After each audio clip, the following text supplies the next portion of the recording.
Yesterday's New York Times headline just dropped a bombshell. Did you see it? Surgeon General calls for cancer warnings on alcohol. Did you know that drinking alcohol increases your risk of developing at least 7 types of cancer? Even so-called moderate drinking can do real damage to your body. Damage that most of us have never been told about. Why? Because the alcohol industry is working overtime to keep these facts hidden. They're pushing false or at least outdated evidence. Today, we're unpacking some pretty hard truths about alcohol. Truths that, frankly, the billion-dollar alcohol industry does not want you to know about. Check this out. In an effort to distort policymaking, the alcohol industry has promoted doubt and confusion about the health effects of alcohol by funding research and engaging in broad public relations campaigns, including the use of social media, to mislead the public regarding links between alcohol and cancer. That's outrageous! Okay, here's the big picture. Alcohol consumption is the 3rd leading preventable cause of cancer in the United States, after tobacco and obesity. Yes. Preventable. That's what makes this information so powerful. We all have the control to make choices that could save our lives, and yet more than half the population doesn't know that alcohol causes cancer because there are groups out there who don't want us to know that. Hi, I'm Rena Hedeman, and this is Thrive After 45, where we dive into health, wellness, and nutrition for women navigating midlife and beyond. I make these videos because I really care about women's health. So as a nutritionist and health coach, I feel I should share what I know. As women who care deeply about our health, it's time we pull back the curtain and get the facts straight. I believe it's better to prevent disease now rather than get diseases and then, deal with the consequences later. Before we dive into the science, I want to be really clear about something though. I love wine as much as anyone. I love the taste, I love the smell, and especially what it represents. Relaxing with friends at the end of the day, enjoying good company and good times. There's something, undeniably comforting and joyful about a beautiful glass of wine or a festive cocktail. So I'm not saying I want the alcohol industry to just go away. And I'm not telling anyone here to quit alcohol. That's a decision only you can make. I just believe we all deserve to know the full story.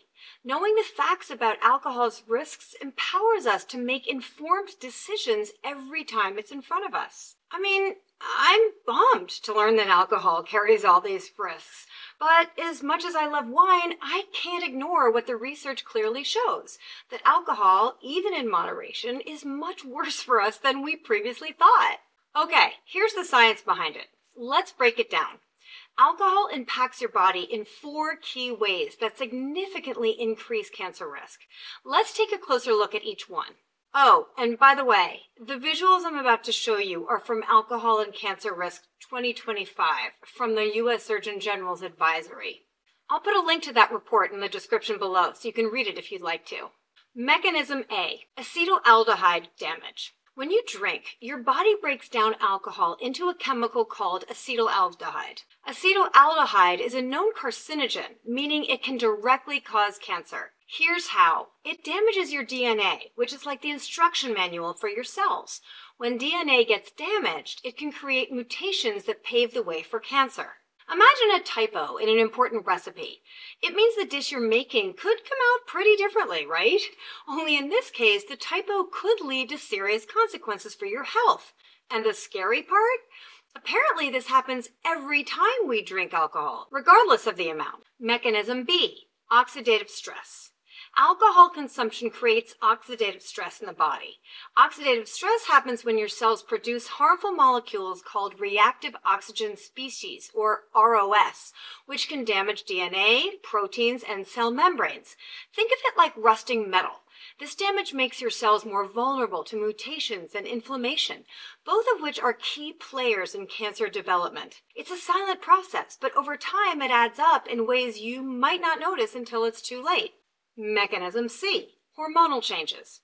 For women, this one's a big deal. And if you've watched my videos before, you know that women's hormones is what I've often talked about on this channel. Alcohol consumption increases levels of certain hormones, especially estrogen.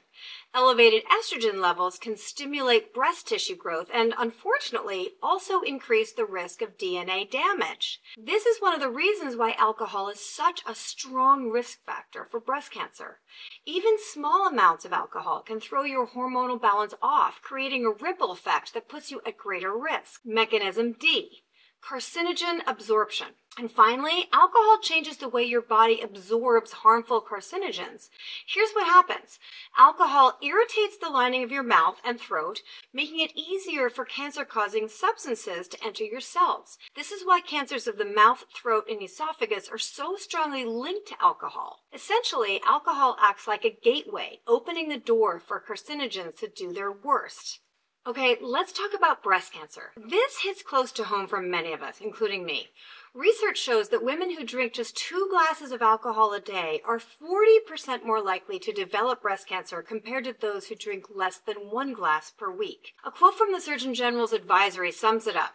Even drinking within the recommended limits may increase the overall risk of death from various causes, such as several types of cancer. Pretty sobering, isn't it?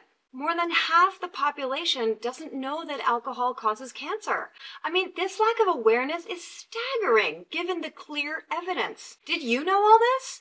Do you feel like this is information that the public has a right to know? Leave a comment and share your opinion. Let's have a conversation about this. Why aren't these facts on every bottle of wine or every cocktail menu? At least the UK, France, Denmark, Holland, and Australia reviewed new evidence and recently lowered their alcohol consumption recommendations. And Ireland will require cancer warning labels on alcohol starting in 2026. But I feel like, in the US at least, the alcohol industry is fighting tooth and nail to prevent warning labels and more modern and up-to-date alcohol consumption recommendations from being put out there. And it seems like they're pushing false or at least outdated evidence that red wine is good for your heart. Why? Because they know that if you actually know the truth, the less likely you are to reach for that second glass. It's basically profits over people's health, plain and simple. And as of today, they're winning that fight. It reminds me of the cigarette industry decades ago. Remember when smoking was portrayed as glamorous and sophisticated? Movie stars puffing away on screen, glossy ads promising sophistication and allure. Well, today, we're seeing the same playbook with alcohol. Wine and pretty cocktails are marketed as the ultimate symbols of relaxation and fun and glamour. You can't scroll through social media or watch a show without seeing a glamorous glass of wine in someone's hand. And then there are the celebrity endorsements. George Clooney, Kendall Jenner, Jay-Z, Kate Hudson, they're all launching or have launched their own alcohol brands. It's like the message is, attractive, popular, and successful people drink this, so you should too. Add to that the explosion of spiked drinks and canned cocktails marketed as fun, youthful, and trendy. The subliminal message is so clear. If you're not drinking alcohol, you're missing out on all the fun. And let's be honest, FOMO sells. So where does that leave us? First, arm yourself with knowledge, which you're doing by watching this video, so good for you. Understand the risks and make some informed choices about how much and how often you drink. You don't have to go completely dry to make a difference. Even cutting back can reduce your risk significantly. Second, let's advocate for transparency. Support initiatives that push for warning labels on alcohol. We deserve to know the truth about what we're putting into our bodies, right? And finally, if you're curious about alternatives, I've got plenty of suggestions for delicious non-alcoholic options that, if you ask me, feel sexy and indulgent. Reach out to me. Click the link below in the description and I'll send you my favorite mocktail recipes. They're so good. If this video was helpful, it would mean so much to me if you'd show your support by giving it a thumbs up, leaving a comment, and sharing it with your friends. Knowledge is power, especially when it comes to protecting our health and thriving after 45. And I hope you'll join this community and subscribe because I really care about your health. I've got nothing to sell here, no agenda. I just believe it's better to prevent disease now rather than deal with the consequences of disease later, as I said earlier. Oh, and one more thing. Did you know that alcohol affects us differently as we get older, both physically and mentally? Especially once we've hit perimenopause and menopause. It's true, unfortunately. And it's important to know about that. And I explain it all right here. So check that out. You deserve to know how to take the absolute best care of yourself that you possibly can. There's only one you, and I want you to be around for as long as possible. Thanks so much for being here. I'll see you in the next video.